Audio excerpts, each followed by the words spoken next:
Lines media Tamil உறவுகளுக்கு வணக்கம். இன்றைய அரசியல்கள் நிகழ்ச்சிக்கு தங்களை அன்போடு வரவேற்கிறேன். வணக்கம். வணக்கம் சின்ன. இன்னைக்கு சட்டமன்றத்தில் தமிழ்த்தாய் வாழ்த்து தான் முதல்ல பாடணும், பொது நிறுவனங்களில் கல்விக்கூடங்களில் பாடணும் அப்படின்னு ஒரு தனி தீர்மானத்தை கொண்டு வந்திருக்காங்க. இந்த தீர்மானத்தை நீங்கள் எப்படி? நல்ல விஷயம், பாராட்டுக்குரிய விஷயம். அதாவது ஒரு கெட்டதுலேயும் ஒரு நல்லது நடக்குங்கிற மாதிரி சங்கிகள் ஒரு அரசியல் பண்ணாங்க. ஏற்கனவே வரிசையாக திமுக ஆட்சியிலையும் ஆளுநர்களாக வரக்கூடியவர்கள் ஒரு குடைச்சல் கொடுத்துக்கிட்டே இருப்பாங்க. இங்கே தமிழில் ஒவ்வொரு மாநிலத்துக்கும் அவர்களுடைய தாய்மொழி வாழ்த்து பாடல்கள் இருக்குது. இப்போ தமிழ்நாட்டுக்கு இருக்குது. இங்கே இந்த மண்ணுக்கு இதுதான் முதன்மையானது. தேசிய கீதம் பாடப்படும். அது இறுதியாக அதை யாரும் புறக்கணிக்கிறது இல்லை, அது பாடப்படும். ஆனால் முதன்மையானது தமிழ்த்தாய் வாழ்த்து தான் அப்படிங்கிறது இது நாள் வரை நடைமுறையில் இருக்குது.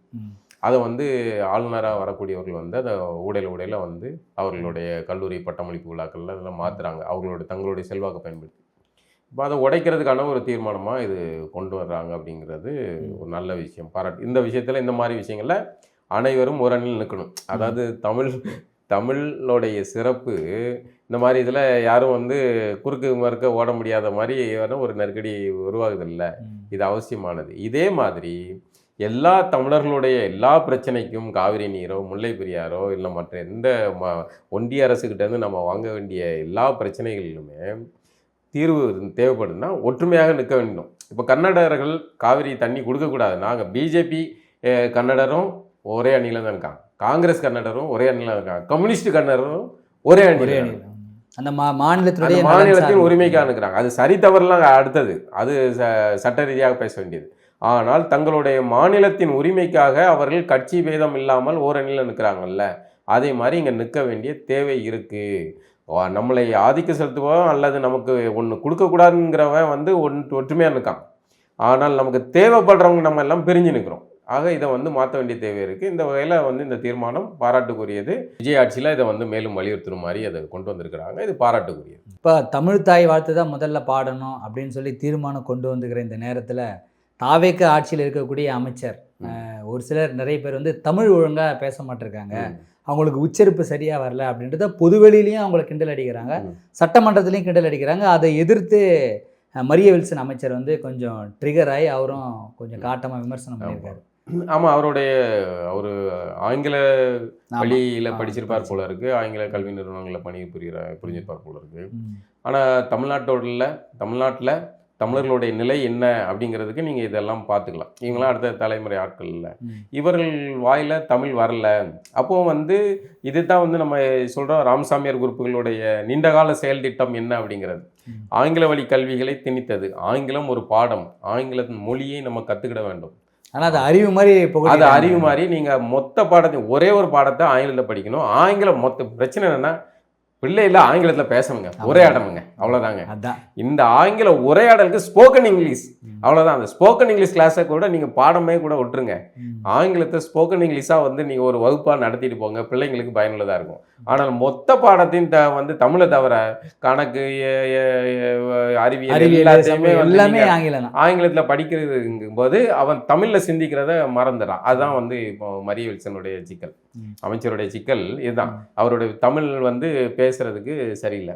அதில் ஆங்கில கலப்பு இருக்குது. ஆங்கில கலப்பு தமிழின தலைவர்னு தன்னைத்தானே சொல்லிக் கொள்ளக்கூடிய கருணாநிதி அவர்களுடைய மகள் ஆரம்பித்து பல திமுக ஆட்கள் பலருமே அப்படி தான் பேசிக்கிட்டு இருக்காங்க. சுத்த தமிழில் பேச வேண்டியதில்லை, ஆனால் பேச்சு மொழியில் யாவது சரியான தமிழ் பேசணும்ல. அதோட சேர்த்து அவர் வாசிக்கிற அந்த இது இருக்குல்ல, அது தவறாக இருக்குது. அது என்னன்னா அவர் அறிவற்றவர் கிடையாது, கல்வி அறிவு அற்றவர். அவருக்கு தமிழ்ல வாசிக்கிறது. அப்போ அந்த தமிழ்ல வாசிக்க முடியாத ஒரு தலைமுறை இங்க உருவாகி இருக்கு அப்படின்னா அதுக்கு காரணம் யாரு அப்படின்னு திமுக விமர்சனம் பண்றாங்க. திமுக விமர்சனம் பண்றதுக்கு தகுதியே கிடையாதுங்கிறேன். உங்களுடைய ஆட்சி நடத்தின லட்சணத்துல தான் இப்படியான ஆட்கள் ஆங்கில வழி கல்வியில படிச்சு வந்திருக்காங்க. இப்ப நான் ஆங்கிலத்துல பேசுறதுக்கு அவமானப்படலாம், பேச முடியல அப்படின்னு அதுக்கு நான் வருத்தப்படலாம் வெளியே. ஆனா எனக்கு தமிழ் பேச முடியலன்னு நான் வருத்தப்படுற நிலை இருக்குல்ல, அது ரொம்ப தவறானது. அப்போ அந்த இனம் எங்கேயோ மடைமாற்றப்பட்டு விட்டது அப்படிங்கிறதான். இனி வருங்காலமாவது நம்ம ஆங்கிலத்தை ஒரு மொழியாக அதை பேச்சு இது பேசுறதுக்கான நம்ம இன்னொருத்தங்கிட்ட வேற ஒருத்தங்கிட்ட கம்யூனிகேட் பண்ணுறதுக்கு அது ஒரு அவசியம். அது ஒரு வர்த்தக மொழி, நம்ம உலக சர்வதேச வர்த்தக மொழி. அதுவும் வேறு பல நாடுகள்லாம் செல்லாது. ஆங்கிலத்தில் பேசினா அவன் மதிக்க மாட்டான். ஆனால் அது இன்றைக்கி ஒரு இன்டர்நேஷ்னலில் அது ஒரு சந்தை மொழி. அப்படிங்கும்போது அதை கற்றுக்கிட வேண்டிய அவசியம் இருக்குது. அதை பேச்சு மொழியாக பயன்படுத்திக்கலாம். ஆனால் முழுக்க அதை பயன்படுத்தும் போது இந்த மாதிரி சிக்கல் தான் உருவாகும். இதில் வந்து அவர் வந்து என்ன பண்ணியிருக்கலாம்னா, நான் வந்து இதுக்கு காரணம் திமுக, உங்களுடைய ஆட்சியில் தாங்க நாங்கள் இப்படி தமிழ் படிக்க முடியாமல் ஆயிட்டோம். நான் வந்து கற்றுக்கிறேன். நான் வந்து எனக்கு வந்து தமிழ் வழியில் நான் படிக்கலை. அதனால் இனிமேல் நான் வந்து தமிழ் வழியில் படித்து என்னுடைய தமிழை வந்து மேம்படுத்திக்க முயற்சி பண்ணுறேன். ஆனால் நான் இதுதான் என் ஸ்டைலு, நான் இப்படி தான் பேசுவேன் அப்படின்னு சட்டமன்றத்தில், தமிழ்நாட்டோடைய சட்டமன்றத்தில் உட்காந்துட்டு ஒரு தமிழகத்துடைய அமைச்சர் வந்து அப்படி சொல்கிறதுங்கிறது, அதுவும் இன்னைக்கு அதுவும் தமிழ் தாய் வாழ்த்து பாடணும் அப்படின்னு தனி தீர்மானம் கொண்டு வர்ற இன்றைய நாளில் அவர் அப்படி சொல்கிறதுங்கிறது எவ்வளோ முரண் பாருங்க, அபத்தம் பாருங்க. அப்போ இதையெல்லாம் விஜய் அவர்கள் வந்து கண்டிக்கணும். ஆனால் இப்போ நீங்கள் சொல்கிற மாதிரி பார்த்தோம்னா, இப்போ இதே வந்து திமுக ஆட்சி காலகட்டத்தில் பிடிஆர் பழனிவேல் தியாகராஜன் இருந்தார். அவர் ஒன்றும் இவர அவரும் தமிழ் அவருக்கு இதே சிக்கல் தான். இந்த ஆங்கில வழியில் படிக்கிற எல்லாருக்குமே இதே தான் சிக்கல். அவங்க வந்து ஹார்வர்ட் யூனிவர்சிட்டியில் படிப்பாங்க. அதனால் அவர்களுக்கு இங்கே மொழி வராது. ஆனால் அங்கே படித்தவர்களை கூட்டு வந்து இங்கே வந்து ஒரு உயர்ந்த பொறுப்பில் உட்கார வச்சுருவாங்க. இதுதான் இது. அப்போ இப்போ நம்ம இதை யோசிக்க வேண்டியது என்னென்னா, தமிழ்நாட்டில் இருக்கிற ஆங்கில மோகம் வந்து எங்கே கொண்டு போய் விட்டுருக்கு. எனக்கு ஆங்கிலம் தெரிலன்னா எனக்கு வந்து அது ஒரு சிறு குறை, அவ்வளோதான். ஆனால் எனக்கு என்ன, இப்போ ஆங்கிலத்தில் பேசினாவே நம்மளை ஒரு ரிச்சாக பார்க்குறாங்க. அறிவும் மொழியும் அது சம்மந்தம் இல்லைங்கிறது புரியுது இல்லை. இங்கே வந்து ஆங்கில வழியில் படித்த பல பேருக்கு வந்து எந்த அரசியலும் வந்து புரிதலுமே இல்லை. ஆனால் வந்து அவர்களுக்கு ஆங்கிலம் சிறப்பாக பேச தெரியும். தமிழ் வழியில் படித்தவனுக்கு நல்ல அரசியல் பார்வை, எல்லா சமூக சிந்தனை எல்லாமே இருந்தாலும் கூட ஆங்கில உரையாடல் இல்லாதனால அவன் வந்து பின்தங்கி இருப்பான். அப்போ நம்ம மேம்படுத்த வேண்டியது ஆங்கில உரையாடல்களை தான். அப்போ பள்ளிக்கூடங்களில் நீங்கள் ஆங்கில பாடங்களை விட்டுருங்க, ஸ்போக்கன் இங்கிலீஷ் கிளாஸை நடங்க தனியாக முழுக்க. ஷேக்ஸ்பியர் பாடல் அவருடைய இதை பற்றியெல்லாம் நான் வந்து அந்த பாடலை படித்து என்ன பண்ண போகிறேன். எனக்கு ஒருத்தரை சந்தித்தால் அவர் கூட உரையாடுறதுக்கு எனக்கு ஆங்கிலம் தெரிந்தால் போதும். அப்போ கம்யூனிகேஷன் இங்கிலீஷ் போதும். அப்போ இதை வந்து இதெல்லாம் படிக்கணும். நீங்கள் கவனம் செலுத்த வேண்டியது பேச்சு மொழியாக ஆங்கிலத்தை எப்படி பயன்படுத்துவது. அப்போ நீங்கள் வந்து அரசு பள்ளியிலையும் சரி எல்லாத்துலேயுமே ஆங்கிலம் ஸ்போக்கன் இங்கிலீஷ் கிளாஸை மட்டும் நடத்துங்க சார். நீங்கள் ஆங்கில பாடம் அதுக்கு ராஜ் வாஸ் கோயிங் டு அந்த மனப்பாடம் பண்ணி 35 மார்க் எடுக்கிற இதெல்லாம் வேணாம். நீங்கள் ஸ்போக்கன் இங்கிலீஷ் கிளாஸை நடத்துங்க, ஜாலியாக. அதெல்லாம் இன்றைக்கி வந்து ஏஐலாம் வந்து அதே வந்து சூப்பராக சிறப்பாக பேசுது. அப்போ இந்த மாதிரியான விஷயங்களில் முன்னெடுத்தால் அரசு பள்ளி மாணவர்களுக்கு இதாக இருக்கும். அதே மாதிரி தனியார் பள்ளிகள்லையுமே நீங்கள் வந்து மெட்ரிகுலேஷன் இதில் வந்து அது மொத்தமாகவே மாற்றணும். நீங்கள் அரசு பள்ளி மாணவர்கள் மட்டும்தான் தமிழ் வழியில் படிக்கிறாங்க, மற்ற எல்லா மாணவர்களும் ஆங்கில வழியில் படிக்கிறாங்க. அப்போ அதிலே வந்து பின்னிட்டாங்க. ஒரு அரசு ஒரு மாநிலத்தில் அங்கே வந்து அந்த தாய்மொழி வழியில் படித்தவர்களுக்கு வேலை வாய்ப்பும் வர்த்தகமும் வாய்ப்புக்கிற போது தான் அந்த மொழி வந்து உயரும். நீங்கள் மொழி எல்லாமே வந்து ஆங்கிலத்தை வச்சுக்கிட்டு தமிழ்னு பேசினா அப்போ உங்களுக்கு வந்து அரசு பள்ளியில் படிக்கிற வர்க்க நிலையில் கீழே இருக்கிறவர்கள் மட்டும்தான் வந்து தமிழை தூக்கி பிடிக்கணுமா? தமிழ் தாயை வந்து அரசு பள்ளி மாணவர்கள் தான் வாழ்த்தணுமா? ஏன் வந்து மெட்ரிகுலேஷன் சிபிஎஸ்சியில் படிக்கிற பிள்ளைகள் வாழ வைக்கக்கூடாதா? இந்த கேள்வியெல்லாம் வருது இல்லை. அப்போ இதெல்லாம் வந்து அடிப்படை கட்டமைப்பே மாற்ற வேண்டிய தேவை இருக்குது. நீங்கள் இந்த பாராட்டணும் அப்படின்னு சொல்லும்போது திமுக சேர்ந்த எம்பி ஒருத்தர் வந்து தாவேக அரசனுடைய நிர்வாகத்தை வந்து ஒரு விலங்கோடு அதை ஒப்பிட்டு சொல்லி அவமானப்படுத்தியிருக்காங்க. இந்த விமர்சனங்களை நம்ம எப்படி நான் பார்க்குறது? இல்லை, இது தவறான இதுதான். நீங்கள் வந்து புதியவர்கள் இதே தான் ஆராசாவுடைய பேச்சு இதே மாதிரி இவர்கள்லாம் மண்டையில் முளைத்தவர்கள் மாதிரியே தாங்கள் ஒரு பெரிய நாங்கள் வந்து ராஜபரம்பரை, நாங்கள் வந்து நடந்தால் இப்படி தான் இருக்கும் அப்படிங்கிற மாதிரியே இந்த மன்னர் பரம்பரை திமிர்த்தனத்துக்காக தான் உங்களை தோக்கடிச்சதை வந்து மகிழ்ச்சியாக எல்லாரும் கொண்டாடாங்க. இப்போ இவர்கள் வந்து சிறப்பாக ஆட்சி கொடுக்க போகிறாங்களான்னு நமக்கு தெரியாது. அவர்கள் ஆட்சி நடத்த போகிற லட்சணத்தை வச்சுனா நாங்கள் திமுககாரர்கள், நாங்கள் வந்து இத்தனை ஆண்டுகளாக அம்புட்டையும் சாச்சி அறுத்து தள்ளிட்டோம் அப்படின்ட்டு திமுகவும் அதிமுக மாறி இருந்த அந்த மிதப்பு இருக்குல்ல, அதை சொல்லாம் விஜய்ங்கிற மாதிரி ஒரு சாதாரண ஆள்கள் வந்து ஏன் இந்த ஜென்சி கிட்ஸ் வந்து தகர்த்தும் போட்டாங்க. இது உண்மையிலே நமக்கு பிடிக்கல. இப்போ என்னடா ஒரு தமிழினம் மீண்டும் ஒரு திரை பிம்பத்தில் போய் விழுது அப்படிங்கிற வருத்தம் நமக்கு உள்ளுக்குள்ள ஒரு தமிழ் தேசிய அரசியல் பார்வை கொண்டவர்களாக இருக்கிறதுனால நமக்கு அது வருத்தம் இருக்கு. ஆனால் இந்த கூட்டத்தை ஒழிக்கிறதுக்கு இந்த கூட்டம் தான் பயன்பட்டு இருக்கணும். நம்மளால வந்து திமுகவை வந்து தமிழ் தேசிய அரசியல் பேசி ஒழிக்க முடியல. அப்படிங்கும்போது இவர்கள் வந்து ஒழிச்சிட்டார்கள். இனிமேல் விஜய் வந்து நம்ம வந்து அரசியல் ரீதியாக நம்ம பேசி அதை வீழ்த்துறதுக்கான வழியை நம்ம செய்யலாம். அது மாற்றம் வரலாம். விஜய் வந்து ஆட்சி நடத்துறதை பொறுத்து ஒரு விஜய் ஆட்சி கொடுத்த வாக்குறுதிகள்லாம் நிறைவேற்றி அவர் ஆட்சியை சிறப்பாக நடத்தினா அதுக்கும் வாய்ப்பு இல்லை. ஏன்னா மக்கள் வந்து தேர்வு செய்த மன்னன் சரியில்லை அப்படின்னா அடுத்த மன்னனை நோக்கி போவாங்கல்ல, அப்படிதான் இருக்க முடியும். அப்போ நமக்கு வந்து விஜய் ஆட்சி நடத்துறதை பொறுத்து நமக்கு இருக்கும். ஆனால் திமுகவும் அதிமுகவும் எழ முடியாது அப்படிங்கிற ஒரு சூழலை விஜய் உருவாக்கியிருக்காரு. அதனால இப்போ இந்த பேச்சுகள்லாம் அப்படிதான். ஆராசா பேசுறது, இந்த அம்மா பேசுறது, இதெல்லாம் வந்து அந்த மாதிரியான திமிர்த்தனமான வார்த்தைகள் தான். இப்படி எப்படி ஒரு இல்லை நம்ம ஒரு 30-40 வருஷம் நாட்டை ஆண்டுட்டோம், நமக்கு நிறைய அனுபவம் இருக்குது, நிர்வாகத்தில் நம்ம நிறைய திறன் செலுத்தியிருக்கிறோம், நம்ம நிறைய நலன் சார்ந்து நம்ம பேசியிருக்கிறோம், தமிழ்நாட்டுக்காக நம்ம உழைச்சிருக்கிறோம். திடீர்னு யாரோ ஒருத்தர் புதுசாக வந்தவர் அந்த இடத்த பிடிச்சிட்டாரு அப்படின்னா நமக்கு அதுமாரி ஒரு கோபம் இருக்க தானே செய்யும். கோபம் இருக்கிறது சரி, ஆனால் வார்த்தைகளில் கவனம் இருக்கணும்ல, அது ரொம்ப முக்கியமானது இல்லை. நீங்கள் அந்த ஆட்சி நடத்துகிற முறை சரியில்லைன்னா அதை பேசுங்க. அது இந்த மாதிரியான வந்து சொல்லப்போனால் நாய் வந்து உயர்ந்த விலங்கு, மனிதர்களை காட்டிலும் மிகச்சிறந்த நன்றிக்கான வந்து எடுத்துக்காட்டு நாய். சமூகத்தில் அதுக்கு தவறான என்னுடைய மிகச்சிறந்த நண்பர்கள் வந்து நாய்கள் தான். ஆனால் வந்து அதை தான் வந்து கொச்சையாக பேசி இழிவுபடுத்துகிறாங்க, இந்த மாதிரி சொல்கிறாங்க. ஆனால் உண்மையிலே நாய் வந்து உயர்வான செருப்பு நம்ம எப்படி பயன்படுத்தி இருந்தாலும் அது எவ்வளோ சொல்கிறோம்ல இருக்கு. அதனால் இதெல்லாம் வந்து உண்மையாக கண்டிக்கத்தக்கது. நீங்கள் விஜயோடைய ஆட்சியில் தவறு இருந்தால் தவறை பேசுங்க, விஜய் ஆட்சி மொக்கையாக இருக்குன்னா அதை பேசுங்க, அவர்களுடைய நிர்வாக சீர்கேடுகளை பேசுங்க. இந்த மாதிரியான வார்த்தை பிரயோகங்கள் தவறான. அப்போ நடிகர் சரத்குமார் அவர்கள் வந்து தனது கட்சியை வந்து பிஜேபியில் இணைச்சிட்டாரு. இப்போ அதை குறித்து ஒரு சின்ன சின்ன பொதுக்கூட்டங்கள் அங்கங்கே நடத்துகிறாரு.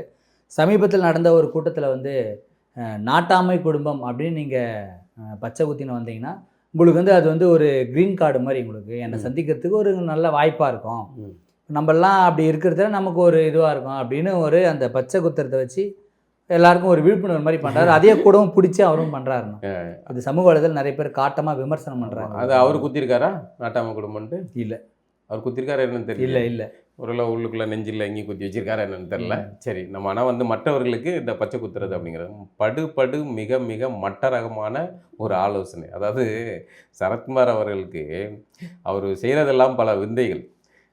நைட்டில் 2 மணிக்கு திடீர்னு யோசனை வந்துச்சு, இப்போ நான் வந்து கட்சியை வந்து பாஜக வித்துடுறேன்பா அப்படின்னு நைட்டு 2 மணிக்கு மறுநாள் வித்தாச்சு. பழைய இரும்பு பேரிச்சம்பழத்துக்கு வந்து பழைய இரும்புக்கு வந்து பேரிச்சம்பழங்கிற மாதிரி கரகாட்டக்கார காரை தள்ளி விற்ற மாதிரி இவர் கட்சி கொண்டு போய் வித்தாச்சு. சமத்துவ மக்கள் கட்சிங்கிறது. இந்த சமத்துவ மக்கள் கட்சிங்கிற பேருக்கு முன்னாடி வேற ஒரு அரசியல் இருக்குது, அது வேற ஒருத்தவங்க வச்சுருந்த பேர். அது பிறகு இவர் அகில இந்திய அது வேற ஒருத்தவங்க வச்சுருந்தாங்கனால அதை மாற்றிட்டாங்க. இப்படி வந்து அவர் எடுக்கிற முடிவுகள் எல்லாமே எதுக்கு அந்த கட்சியை ஆரம்பித்தார், எது கொண்டு போய் விற்றாரு, இது எல்லாமே உடனடி இது. இப்போ இந்த கூத்து வந்து நாட்டாமை குடும்பங்கிறத பச்சை குத்த வேண்டிய தேவை இருக்குது. ஒரு பச்சை குத்துறதுங்கிறது அவ்வளோ ஆரோக்கியமானது கிடையாது, முதல் விஷயம். அதுவும் இல்லாமல் அது ஒரு முறையாக நிறைய அதில் சிக்கல் இருக்குது. பச்சை குத்துறது மூலமாக நிறைய நோய்கள் பரவுறதுக்கான வாய்ப்பு, இதெல்லாம் மருத்துவர்கள் வந்து விரிவாக சொல்லுவாங்க.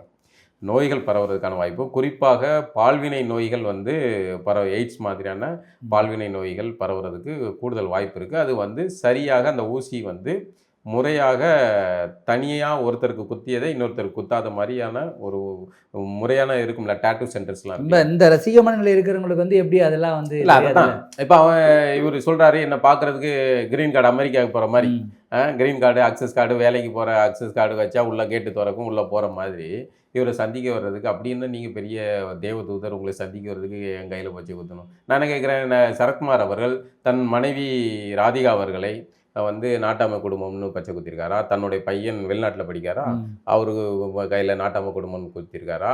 அப்புறம் வந்து அவருடைய பொண்ணு அவங்க கையில் குத்திருக்காரா? மருமகப்பில் உடம்பெல்லாம் ஏகப்பட்ட பச்சை குத்திருக்காப்புல அவர் ஒரு ஜிம் பாய் தான் அவருக்கு.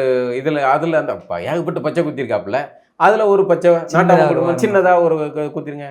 அது என்ன, ஒரு ரசிகர்னா அவ்வளோ உங்களுக்கு இலக்காரம், ரசிகர்னா உங்களுக்கு அவ்வளோ இலக்காரம். இதை வந்து கண்டிப்பாக அறியாமையில் போய் குத்தக்கூடியவர்கள் பின்னாடி வருத்தப்படுவார்கள். நாளைக்கு சரத்குமார் பண்ணுற தவறுகள் மீது வருத்தப்பட்டு, பொதுவாக இந்த அரசியல் கட்சிகள் மீது இதில் இந்த இவர்கள் சொல்கிறத கேட்டுட்டு அன்னைக்கு எம்ஜிஆர் கூட அப்படி கையில் ரெட்டையில் நிறைய பேர் குத்தினாங்க.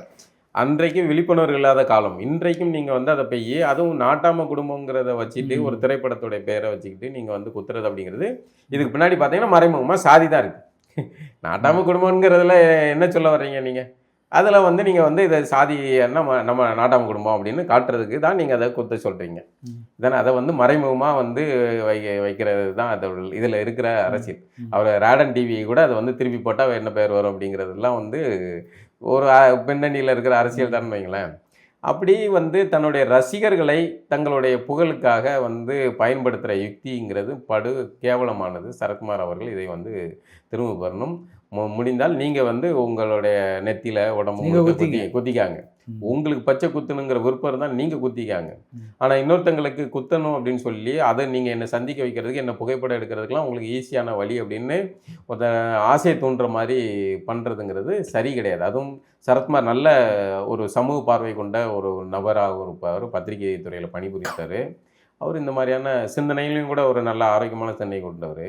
ஆனால் சாதி ரீதியான ஒரு அரசியலுக்குள்ளே அவர் போய் சிக்கினாருன்னு வைங்களேன். அப்போது அந்த மாதிரி இருக்கிறவர் வந்து இந்த மாதிரி செயலை வந்து செய்யக்கூடாது. இது மிக மிக தவறானது. முக்கியமாக இது வந்து நோய் சார்ந்த பிரச்சனையை உருவாக்கக்கூடியது. நாளைக்கே வந்து சரத்குமாரை பிடிக்கவில்லை, பச்சை குத்திட்டாங்க. அது வந்து உறுத்தலாக தானே இருக்குது. சரத்குமாரோடைய செயல் ஏதோ ஒரு செயல் பிடிக்கலை, பார்க்கும்போது உறுத்தலாக தானே இருக்கும். ஆக இந்த பச்சை குத்துறது, உடலில் பச்சை குத்துறது அப்படிங்கிறது அவசியமற்ற. அதில் நிறைய இந்த காதலிப்பவர்கள் வந்து குத்தி விட்டு யோசிச்சுக்கிட்டு இருப்பாங்க. ஏதோ ஒன்று ஒரு கட்டத்தில் காதல் இதாகும், புட்டுக்கும் வச்சுக்கிடும். அப்படிங்கும்போது அது என்ன பண்ணுறது அப்படிங்கிற உறுத்தல் இருக்கும். ஒரு நடிகை கூட ரொம்ப நாள் அந்த பேரை வந்து ஏதோ வச்சு மறைச்சிக்கிட்டே இது பண்ணாங்க. அதெல்லாம் எதுக்கு இந்த சிக்கல்லாம் அவசியம் இல்லை. அது ஒரு ஒரு ஒரு அது நீங்கள் இன்றைக்கி பாஜகவில் போய் சேர்ந்துட்டீங்க. இப்போ பாஜகவில் சேர்ந்த சூழலில் தனக்குன்னு ஒரு ஆதரவு கூட்டத்தை உருவாக்குறதுக்கு அந்த சமத்துவ மக்கள் கட்சின்னு கொண்டு போய் விற்றுட்டீங்க. பாஜகட்ட விற்றுட்டீங்க. இப்போ அந்த சமத்துவ மக்கள் கட்சி இருந்திருந்தால் இன்றைக்கி நம்ம திரைத்துறை சார்ந்த ஒருத்தர் வந்து அதிகாரத்தில் இருக்கார், நம்மளும் கூட போய் இந்த கட்சியை காட்டிட்டு இந்த இதை வச்சுட்டு வியாபாரம் பண்ணி நம்மளும் கொஞ்சம் ஒரு சீட்டுகளை இது வாங்கிட்டு இது பண்ணியிருக்கலாம். இப்போ அவசரப்பட்டுட்டோமே அப்படிங்கிறதுக்காக வந்து திரும்ப அதை மறுபடியும் ஆர்கனைஸ் பண்ண முடியுமா, இல்லை தனக்குன்னு ஒரு கூட்டத்தை உருவாக்க முடியுமாங்கிறதுக்காக அவர் பண்ணுறாருன்னு தோணுது. ஆனால் இது வந்து அந்த நைட்டு கொண்டு போய் விற்ற மாதிரி தான். தன்னுடைய ரசிகர்களை இப்படி வந்து படுகொலியில் தள்ளக்கூடாது. சரத்குமார் அவர்கள் செய்வது வந்து மிக மிக தவறானது. அதை மறுபரிசீலனை செய்யணும். அவர் கேட்காரு சொல்கிறாருங்கிறதுக்காக ஆர்வ கோளாறில் போய் குத்திக்கிட்டு இருக்காங்க. அது உங்களுடைய உடலுக்கு தான் கெடுதல். அதன் மூலமாக வரப்போகிற நோய்க்கு சரத்குமார் வந்து உங்களை வந்து ஹாஸ்பிட்டலில் பார்க்க போகிறது கிடையாது. நீங்கள் தான் வந்து உங்கள் குடும்பம் தான் வச்சு பார்த்துக்கணும். அப்படியே உங்களுக்கு அவ்வளோ ஆர்வம் தாங்கலைன்னா முறையாக சரியான ஒரு நல்ல பாதுகாப்பான இடத்துல குத்திக்காங்க. சாலையில் அங்கங்கே இருக்கிறவங்ககிட்ட வாங்கி குத்தி இது பண்ணும்போது அவங்கெல்லாம் குத்தினா 2000 3000 ஆகும். ஒன்றும் பண்ணல, ஒன்றும் இது கிடையாது. அப்போ நீங்கள் வந்து 50 ரூபாய்க்கு 1000 ரூபாய் கேட்குறாங்க. 50 ரூபாய்க்கு நீங்கள் வந்து சாலை ஓரத்தில் உட்காந்துருக்கவர்கிட்ட கொடுத்தீங்கன்னா அந்த மிஷினில் அவர் குத்தின ஊசி இன்னொருத்தருக்கு உங்களுக்கு முன்னாடி இன்னொருத்தர் குத்திருப்பார். அவருக்கு HIV இருந்துருந்துச்சுன்னா உங்களுக்கு அது பரவும். மிக மிக ஆபத்தானது. இந்த மாதிரியான ஒரு நோயை பரப்புறதுக்கு அவங்களா விரும்பி அவங்க உடலுக்கு தேவையான டேட்டுவை குத்துறதுங்கிறது வேற. ஆனால் இப்படி ஒரு மூமெண்ட்டாக நாட்டாம, அது என்ன நாட்டாம குடும்பம், அவங்கவுங்க குடும்பம் அவங்கவுங்க குடும்பம், முத்துமார் குடும்பம்னா முத்துமார் குடும்பம், குமார் குடும்பம்னா குமார் குடும்பம். உங்கள் குடும்பத்தை எதுக்கு சார் அவங்க குடும்பமாக சொல்லணும்? நாட்டாம குடும்பம். அது உங்கள் திரைப்படத்தை வந்து சொல்ல வேண்டிய தேவை என்ன இருக்குது? இது என்ன மாதிரியான அரசியல்? இதெல்லாம் வந்து ஒரு பண்பட்ட அரசியலாக இல்லை. நான் சரத்குமார் அவர்கள் இந்த முடிவை வந்து தவறு. எல்லாருக்கும் ஏதோ ஒரு ஆர்வக்குள்ளால் அவர் கட்சி விற்ற மாதிரி நைட்டோட நைட்டாக அவருக்கு இப்படி ஒரு சிந்தனை வந்திருக்கும் போல இருக்குது. உடனே மறுநாளே ஆரம்பிச்சிட்டாங்க. அதை வந்து மறுபரிசீலனை செய்யும். மீண்டும் நிகழ்ச்சி சந்திப்பாமா. நன்றி.